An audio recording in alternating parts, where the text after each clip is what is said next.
माता रमाबाई आंबेडकर नगर, घाटकोपर, मुंबई या ठिकाणी मराठवाडा विद्यापीठ नामांतर वर्धापन दिनाचा कार्यक्रम आयोजित करण्यात आला होता।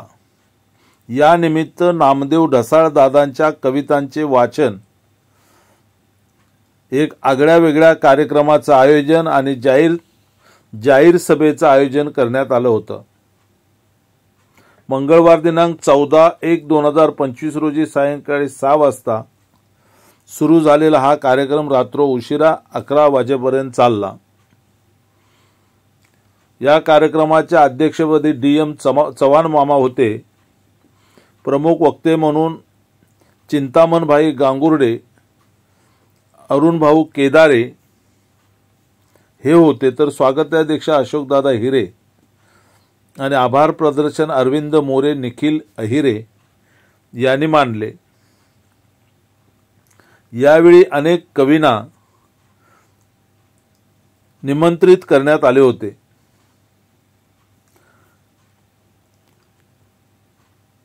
या कार्यक्रमाला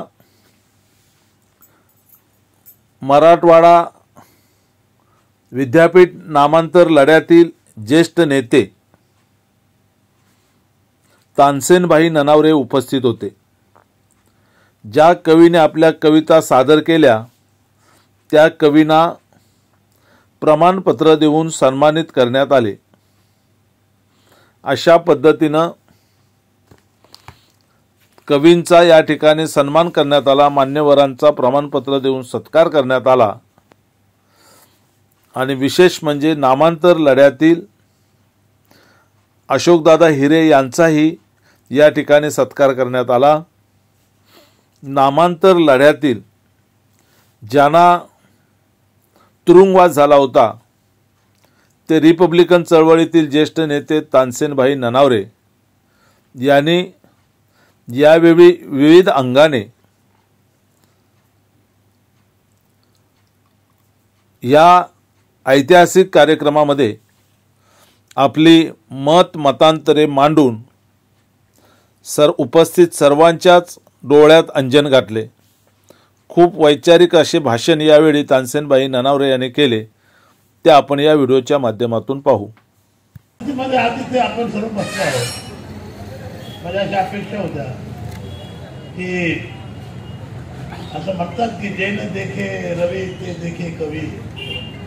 कवी लोकांनो, मला तुमच्याकडून फार अपेक्षा। तुमचा म्हटलं माहिती आहे, हा जो 17 वर्षाच्या नामांतराचा लढा आहे कुणाची साथ नाही। पोलिसांचं काय सहन केलं भागवेळा, परंतु नामांतराचे गाणे जे ऐकायचो तेव्हा एवढं हातीचं बळ यायचं। एकदा मनमाड स्टेशनमध्ये चिंतामण जेव्हा नाही आणि असं पोलिसांचा लाठी आता घेऊन आलो होतो। सतीश बाबून नावाचा मनमाडचा आपल्या कार्यकर्ता वारला। रात्री 2 वाजता त्याला म्हणून त्यांनी पहाटे 6 वाजेपर्यंत एकच गाणं म्हटलं, तरी संकटाची काळ रात्र होती तरी भीमा तुझी साथ।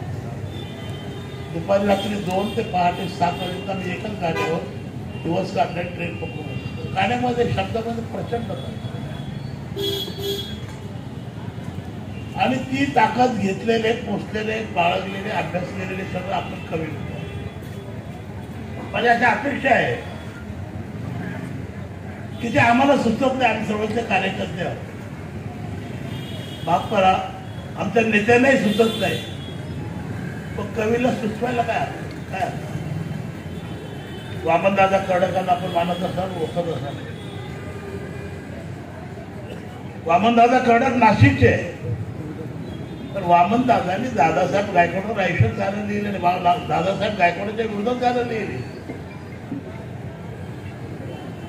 आणि वामनदादांनी दादासाहेब गायकवाडांच्या जीवनावर जे शेवटचं गाणं लिहिलं ते त्यांच्या अंतविधीच्या आदल्या दिवशी दादासाहेबांचं प्रेत समोर ठेवलं होतं। वामनदादा डिसेंबर महिना थंडीचा दिवस होता, अंगावर काहीतरी घेऊन ते बसले होते।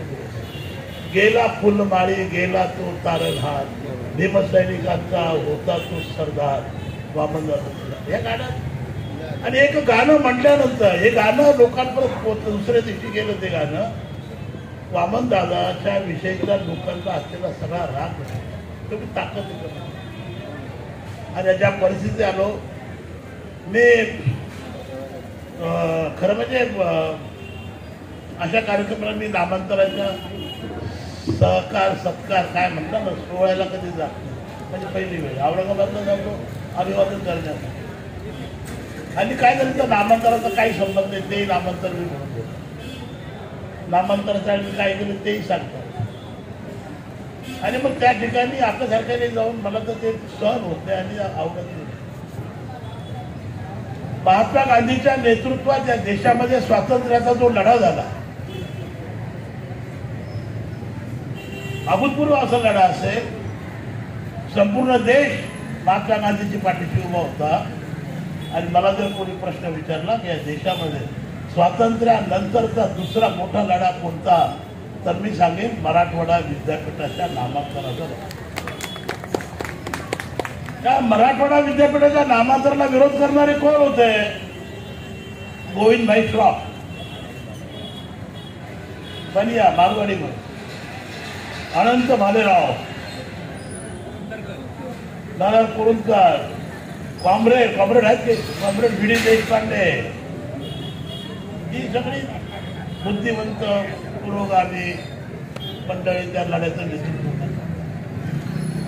कवींना माझा प्रश्न आहे, 17 वर्ष मराठवाडा विद्यापीठाच्या नामांतराला विरोध कुणी केला? दंगल झाली, जाळपोळ झाल्या, अत्याचार सांगायची गरज नाहीये. चिंतामणी मंगेशनी सर्व सांगितलंय. हा विरोध कोणी केला? त्यावेळेस असं सांगितलं गेलं की मराठवाडा ही आमची अस्मिता आहे. आम्ही त्यांना म्हणालो मराठवाडा हा जातीवाचक शब्द नाही आहे. मराठवाडा प्रदेशाची अस्मिता आहे. आणि मराठवाडा एक प्रदेशाची अस्मिता नाही, त्यांची जाती अवस्था आहे. त्या एका भावनेतून विरोध केला. आणि काल परवा जरांगे आला तर तो मराठ्याच्या अस्मितेचा बाजूला ठेवून तो आता कुणबी म्हणून घ्यायला लागला. तेव्हा कुठे गेली अस्मिता? आता कुणबी झाले ते. कवी लोकांनी यासाठी सांगितलं की यावर तुम्ही लिहावं, तुमच्याकडे खूप काही करू शकतो. आणि मग परमपूज्य डॉक्टर बाबासाहेब आंबेडकरांनी डेमोक्रेसीची लोकशाहीची व्याख्या केलेली आहे. बाबासाहेब म्हणतात लोकशाहीची व्याख्या अनेक लोकांनी केली आहे. जगातल्या मोठमोठ्या तत्वज्ञानाने केलेली आहे. Democracy the people, for the people, by the people. बाबासाहेबांनी असं नाही. बाबासाहेबांनी फार सोपं सांगितलं. अशी राजकीय व्यवस्था, अशी राजकीय रचना की ज्या रचनेमध्ये, ज्या शासन पद्धतीमध्ये सामाजिक आणि आर्थिक परिवर्तनाचे निर्णयाची अंमलबजावणी करताना रक्त सांडणार नाही, जाळपोळ होणार नाही, अशी शासकीय व्यवस्था. माझ्या आयुष्यातला पहिली प्रकार आहे. माझं आजवर 75 वर्षाचं वय. मंगेशनी सांगितल्याप्रमाणे थोडीशी दुरुस्ती करतो. 27 जुलै 78 रोजी वसंतराव नाईक हे वसंतदादा पाटलांचं सरकार. वसंतदादा पाटलाच्या सरकारने विधानसभेत, विधान परिषदेत नामांतराचा ठराव आणला. 66 साली मराठवाडा विद्यापीठाला शंकरराव खरात कुलगुरू होते. आणि आमचे मित्र माधव बोर्डे त्यावेळेस सिनेटचे अध्यक्ष होते. तर 66 साली शंकरराव खरातांनी विद्यापीठाला बाबासाहेबांचं नाव देण्याचा ठराव विद्यापीठाच्या सिनेटमध्ये मंजूर केला. त्याला कारण पण होतं की अत्यंत हालापेष्टा सहन करून परमपूज्य बाबासाहेबांनी मिलिंद कॉलेजमध्ये, मिलिंद कॅम्पसमध्ये ते बाबासाहेबांच्या शिक्षणाची जी केली, फार मोठं कॅम्पस आहे. आणि त्या मराठवाड्यातलं पहिलं शैक्षणिक काम बाबासाहेबांनी तिथे सुरू केलं. औरंगाबाद का निवडलं याच्यात वेगळं आपण बोलू. आपण आता औरंगाबादमध्ये नागपूर, विदर्भ, मराठवाडा, मुंबई, नागपूर, नाशिक सगळ्या महाराष्ट्रातून लोक येतात. औरंगाबाद सेंटर आहे. तर आणि बाबासाहेबांचं शैक्षणिक कार्य त्यात, आणि मग तो ठराव विद्यापीठाने मंजूर केला, सरकारने मंजूर केला. आणि मग मला सांगितल्याप्रमाणे जर कायदे मंडळात कायदे काउन्सिलमध्ये कायदे केले जातील, कोणी जाळपोळ करतील, दगड फेकतील, आगी लावतील, तो कायदा नष्ट होईल, या बास्तात बांधून ठेवतील. ही नामांतराची प्रकरणी पहिलं प्रकरण. भाषण केली सर्वांनी, बाबासाहेबांचं नाव कसं योग्य आणि कसं मिळालं पाहिजे. आणि मग त्याला संध्याकाळी 7 वाजता रेडिओवर बातम्या गेल्या, तेव्हा टीव्ही वगैरे काय नव्हते, रेडिओवर बातम्या गेल्या आणि दंगल पेटली. प्रश्न हा होता की अशा पद्धतीनं कायदे मंडळात संमत केलेले कायदे जर दंगल जाळपोळ करून जर रद्द होऊ लागले, त्या देशातील अल्पसंख्याक असलेल्या दलित समाजाला न्याय मिळणार नाही. आणि म्हणून आम्ही सातत्यानं सांगायचो की नामांतराचा प्रश्न हा बाबासाहेबांचं नाव देण्याचा प्रश्न नाहीये. नामांतराचा मुद्दा हा या देशातल्या लोकशाहीच्या अस्तित्वाचा मुद्दा आहे. ठराव संमत करून तुम्ही अंमलबजावणी करणार असाल तर या लोकशाहीला अर्थ राहणार. दुर्दैव असं की आज ज्यांना ज्यांना लोकशाहीचा पुळका आलेला आहे, लोकशाही धोक्यात आलेली आहे, ती सर्व लोक नामांतराच्या मुद्द्याला एका विशिष्ट जातीचा आंबेडकरांचा प्रश्न समजून कधी उतरले नाही, सहकार्य केले. आणि त्यासाठी हा प्रश्न आपल्याला लढवावा लागतो. असा लढा आहे तो महात्मा गांधीच्या स्वातंत्र्याच्या लढ्याची मी त्याची तुलना करतो. अतिशयोक्ती नाहीये. आपण कधी विचार करा, तुलना करा. लोक मरायला लागली. गौतम वाघमारेला पोलीस शोधतात आहे, आत्मदहन करायचंय त्याला, पोलीस त्याच्या मागे लागलेले आहेत. काल आमचा एक तो माणूस चढला होता पाण्यावर आत्मदहन करायला, संतोष देशमुखाचा आणि त्याला डीएसपी खाली त्याला फोनवर मोबाईलवर सांगतो ये खाली. गौतम वाघमारेने कलेक्टरला डीएसपीला पत्र पाठवलं आणि वेळ दिली, जागा दिली, पोलीस त्याला शोधतात आहे. आणि गौतम आला कुठून, क्षणात राग झाली, लोक मरायला लागले. नारायण गायकवाड नावाचा कॉन्स्टेबल होता, हवालदार, त्याने बंदुकीची गोळी पायाच्या अंगठ्याने चाप लावला आणि गोळी ते मारून घेतली. मराठवाडा विद्यापीठ नामांतर. प्रतिभा तायडेस, असे अनेक लोक आहेत. आमचा मुद्दा असा होता,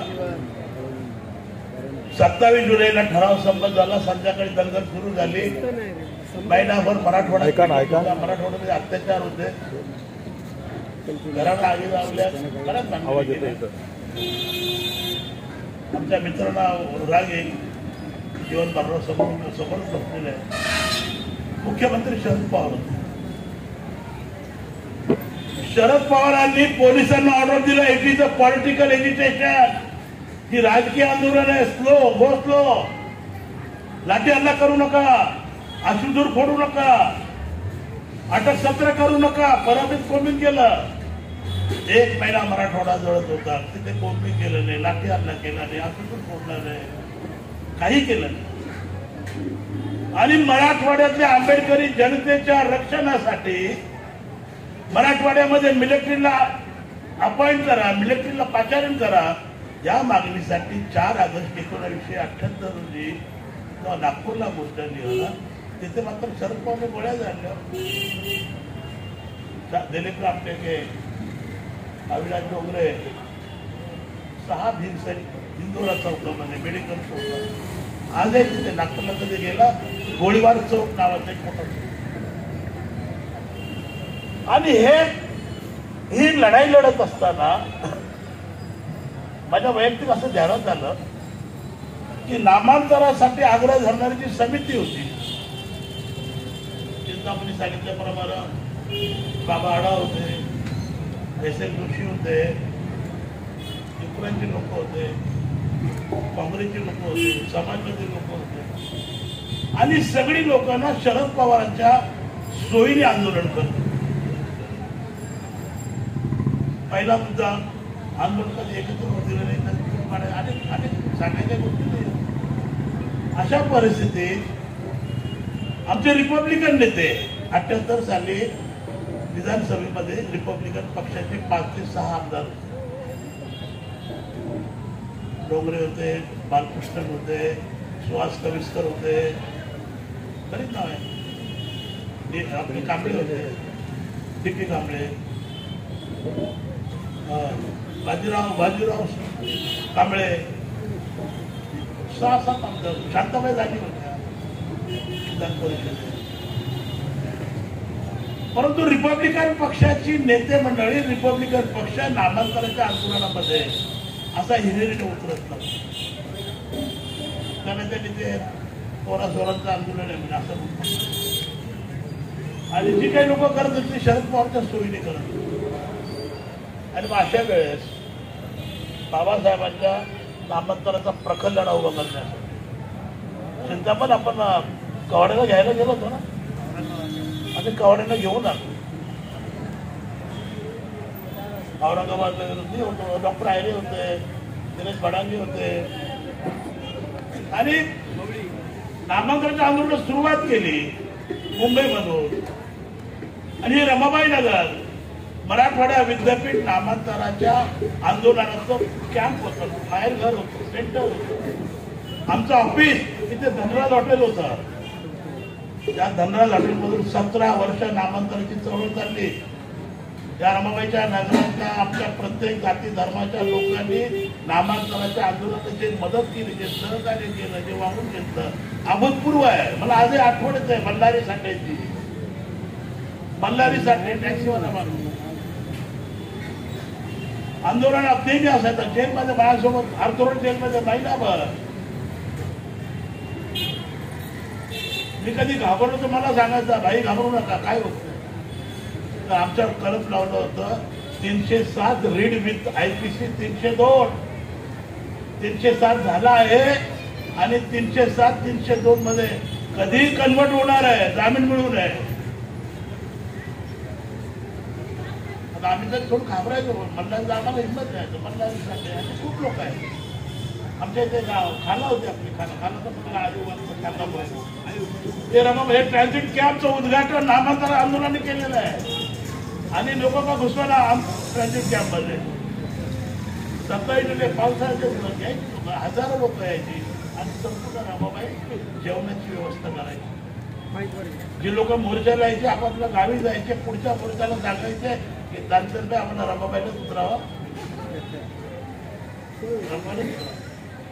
नामांतराच्या आंदोलनात रमाबाई ती शाखा आल्याशिवाय मोर्चा पुढे निघत नव्हती. त्या रमाबाईने नामांतराच्या आंदोलनातून अनेक लोक दिले. चिंतामण सारखं नेतृत्व या रमाबाई नामांतराच्या मुद्द्यावर आलं. दिवाकर शेजवळ सारखा एक विचारवंत कार्यकर्ता, नेता, पत्रकार या रमाबाईतून निर्माण झाला. आनंद शिंदेकर असतील, आनंद केदारी असतील, ही सगळी नामांतर लढ्यातून निर्माण झाले नेतृत्व. बाबासाहेब आंबेडकर, दादासाहेब गायकवाडांच्या 68च्या भूमिलाच्या नंतर रिपब्लिकन आंबेडकरी चळवळीला असं काही कार्यक्रम. आणि नामांतराच्या प्रश्नाने फक्त पाटील नाही बदलले. मी तुम्हाला सांगतो, मामा 89 सालामध्ये रामदास आठवले मंत्री झाले नामांतरामध्ये. PM कांबळे आमदार झाले नामांतर. बाबासाहेब आंबेडकरांना भारतरत्न खिताब दिला ना नामांतर. बहुतांच्या सवलती नामांतर असे अनेक. नामांतराचं आंदोलन होतं पण आमचे अधिकारी कर्मचारी ऑफिसमध्ये ताटमानाने काम करत होते. आम्हाला बोलवायचे, पैसे द्यायचे. 6 महिने झाले, 1 वर्ष झाला, आले नाही पैसे घ्यायला. आंदोलन होतं. या झोपडपट्ट्या बसल्या मुंबईमध्ये नामांतरामुळे. काय हिंमत होती. आपला चुनापट्टीला एक जागा होता, शिवमोहन घाटविलकर, तिकडे सावंत. अरे नामांतर आंदोलनाचे आम्ही लोक आली तिथे राहिली, तिकडे मागास झाले, हे सारे मध्ये बिल्डिंगमध्ये गेले. आणि त्या नामांतराच्या चळवळीचा आज आपल्यासमोर एकच वेळेस पोलीस पण आलेले आहेत की जो लढा आपण लढला त्या लढ्यातून आपण प्रेरणा घेऊन पुढे लढा करणार आहोत का नाही. आणि त्या लढ्याची रूपरेषा ठरवा. वामन दादाची नामदेव ढसांची कविता वाचणं आवश्यक आहे, पण त्या कवितेवर चर्चा झाली पाहिजे. चर्चा. आमच्या मित्रांनी म्हणाले आता एक कविता काय मला खूप आवडली ती. नरसाळ्या, वांग्या, बटाट्या कोण आहे रे बाबा? मला अजून नाही कळत. नाही नाही नाही, नरसाळे कोण आहे? कवी ठीक आहे. 2 मार्चला आपण नाशिकच्या काळाराम मंदिराच्या निमित्तानं 5-25 कवी लोकांना बोलवतो आणि त्याला विषय देतो. प्राप्त परिस्थितीमध्ये मी बघा सांगतो की आज देशामध्ये तुम्ही बघा, बाबासाहेबांशिवाय राजकारण चालू शकत नाही. परवा नागपूरला गेलो, सगळे लोक निळ्या टोप्या, उद्धव ठाकरेचा मुलगा ते मला जयभीम केला. अरे मोठं जयभीम. आता मी निळं राजकारण बाबासाहेबचं नाव घेतलं, त्या राजकारण असू शकत नाही. आणि बाबासाहेबांचे लेकरं आणि बाबासाहेबांच्या लेकरांचे नेते मात्र त्याच्यामध्ये लक्ष द्या. रामदास आठवले, अरे आज परिस्थिती आहे. बाबासाहेबांच्या विचारावर राजकारण करणारे आपण लोक आहात, पण बाबासाहेबांचं विचाराचं काम आज चाललेलं आहे. काय करतील नाही देत वेगळा विषय. आणि म्हणून आपण 2 मार्चला नाशिकमध्ये कवी संमेलन ठेवलेलं. त्याचा विषय आहे की रिपब्लिकन आंबेडकरी ऐक्य शक्य आहे का, महत्वाचं आहे का, त्याचे उपाय का. यावर आपण कवी संमेलन घेतलेली कविता करायचं तुम्हाला कळवेल सर्व मित्र हो. त्या पुन्हा 32व्या वर्धापन दिनानिमित्त आपल्या सर्वांना शुभेच्छा देतो. आपण ह्या लढ्याला लढवलं, ती पिढी आज आहे चिंतामान आपण आहोत आज, पण यानंतर हा लढा, या लढ्याच्या प्रेरणा भावी पिढीला प्रेरणादायक ठरो यासाठी खरी परिस्थिती, योग्य मार्गदर्शन, नामांतराचं यथार्थ मागणी झाल्याशिवाय या लढ्यातून प्रेरणा येणार नाही याचं जाणीव ठेवूया. शहीदांना श्रद्धांजली अर्पण करतो. रमाबाई नगरीतील जनतेने त्या निसर्गधाराने नामांतर लढ्याला सहकार्य केलं, तर तमाम रमाबाईंच्या भाषेत मनपूर्वक आभार कौतुक करतो. जय भीम.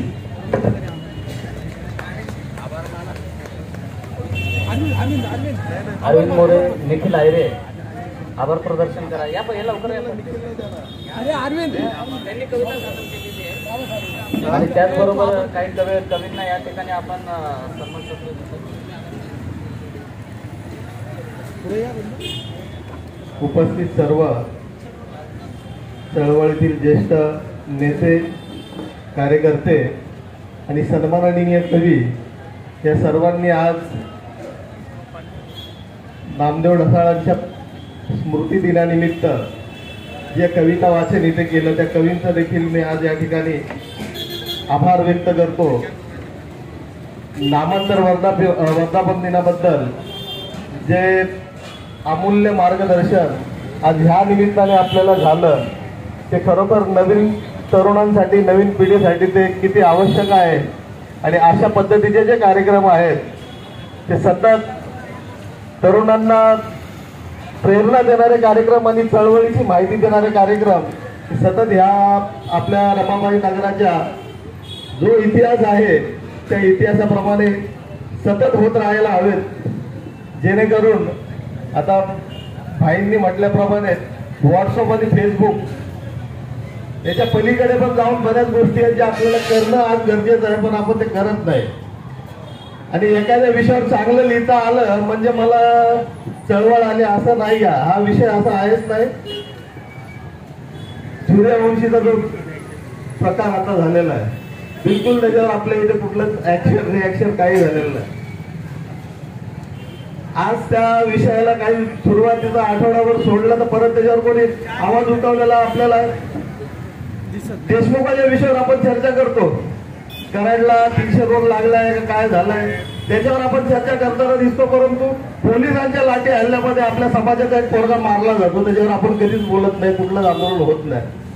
त्या दिवशी बोलता बोलता विषय निघाला, दादांना अटक झाली आणि मी चौखेड्याच्या प्रकरणामध्ये आम्ही विधान भवनात घुसलो. गावित मॅडम तेव्हा इकडे डीसीपी होत्या आपल्या इकडच्या 200 आणि तिकडे सिक्युरिटी प्रमुख अधिवेशन होतं, पावसाळी अधिवेशन, आणि तिकडे सिक्युरिटी प्रमुख होत्या. त्यांनी बघितलं का मी ते पुतळा समितीचं म्हणून कार्य देखील करतो आणि चळवळीत तिकडे मार देखील त्यांनी मला दिला आतमध्ये घुसल्यामुळे. माझ्याबरोबर बरेच आपले बाळासाहेब पटोळे वगैरे असे आणि कुलाबेचे काही पॅन्थर होते.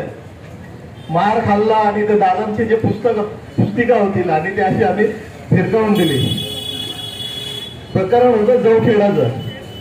तर हे कुठेतरी जसं व्हॉट्सअप आणि फेसबुकला महत्व आल्यापासून हे जे थांबलेलं आहे, आपण त्याच्यावर आपला दिवस कसा जातो काय जातो एकदम आनंदात मला 4 वेळी आठवल्या ते टाकून दिल्या.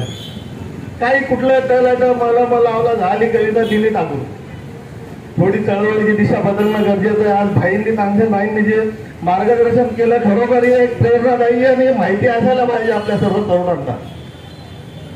महिना 28 दिवस चिंतामण भाईंची नोकरी गेली. मंगेश पगारे नोकरीवर असं नाही केसेस झाल्यात. आणि तानसेन भाईंचा तर विषय असा आहे की जेलमध्ये राहून मार खाऊन आता विठ्ठलराव साठेंची टॅक्सी सुद्धा मला वाटतं याच्यामध्ये जाळून देण्यात आली, तोडण्यात आली आणि मल्हारी साठेंची.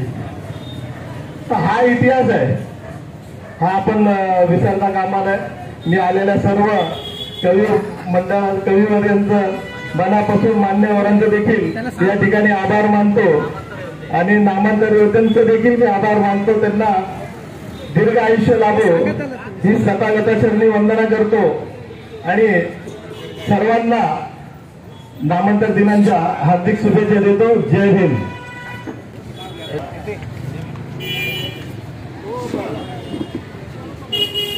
सचिन कांबळे. नमस्कार, आपण पाहताय महाराष्ट्र संध्या न्यूज चॅनेल आवाज महाराष्ट्राचा.